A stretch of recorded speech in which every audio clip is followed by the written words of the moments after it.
Kit ఒక అనాథ బాలుడు.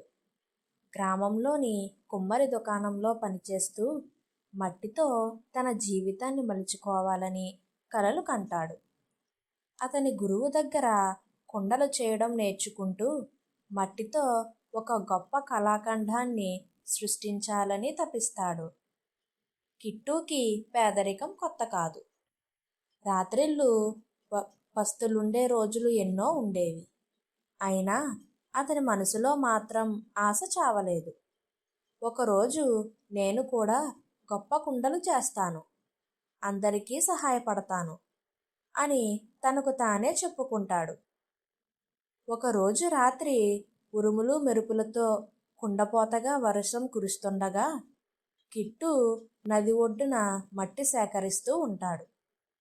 ఆ చీకట్లో ఒక పాత పగుళ్ళున్న కుండ అతనికి కనిపిస్తుంది. కుండ మెల్లగా కిట్టుతో మాట్లాడుతుంది.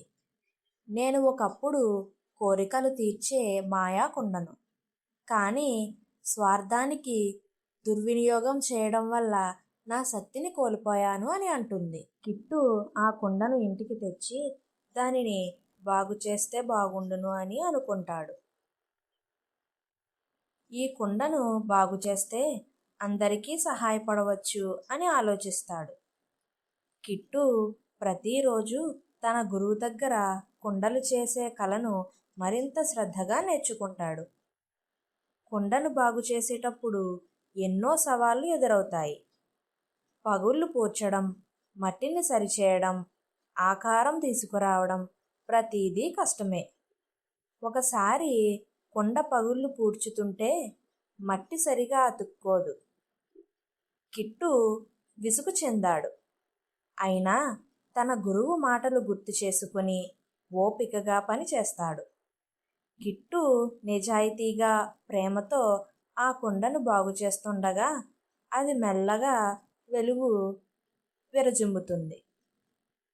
ఒకరోజు ఆ కుండ నుండి వెచ్చని వెలుగు వస్తుంది. కిట్టు ఆశ్చర్యపోతాడు. మాయాశక్తి తిరిగి వచ్చింది అని అనుకుంటాడు. కిట్టు ఆ మాయాశక్తిని తన కోసం ఉపయోగించకుండా గ్రామంలోని పేదరిక వారికి సహాయం చేయడానికి ఉపయోగిస్తాడు. కిట్టు ఆ కుండలో కొంచెం ఆహారం పెడితే అది కుండ నిండా అయ్యి ఎంత తిన్నా తరిగేదే కాదు. అప్పుడు కిట్టు ఆశ్చర్యపోయి కుండలో రకరకాల ఆహార పదార్థాలు వేసి గ్రామంలోని పేదవారు ఆకలి తీరుస్తుంటాడు. గ్రామంలోకి పేదరికం తగ్గుతుంది. అందరూ సంతోషంగా ఉంటారు. కిట్టు యొక్క మంచి మనస్సు, దయ అందరికీ ఆదర్శంగా నిలుస్తాయి. కిట్టు తన జీవితాంతం ఆ కుండను ఉపయోగించి ప్రజలకు సహాయం చేస్తూనే ఉంటాడు. అతని నిజాయితీ, కష్టపడే తత్వం, దయతో గ్రామంలో ఎన్నో మార్పులు వస్తాయి.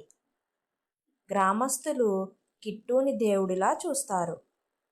అతని మంచి మనసుని ఎప్పటికీ గుర్తుపెట్టుకుంటారు. ఈ వీడియోను లైక్ చేయండి అండ్ షేర్ చేసి మరికొందరికి కూడా ఈ సందేశం చేరేలా చేయండి. ఇలాంటి మరిన్ని అద్భుతమైన కథలు మీకోసం మా ఛానల్ను సబ్స్క్రైబ్ చేసుకోండి. Thank you for watching.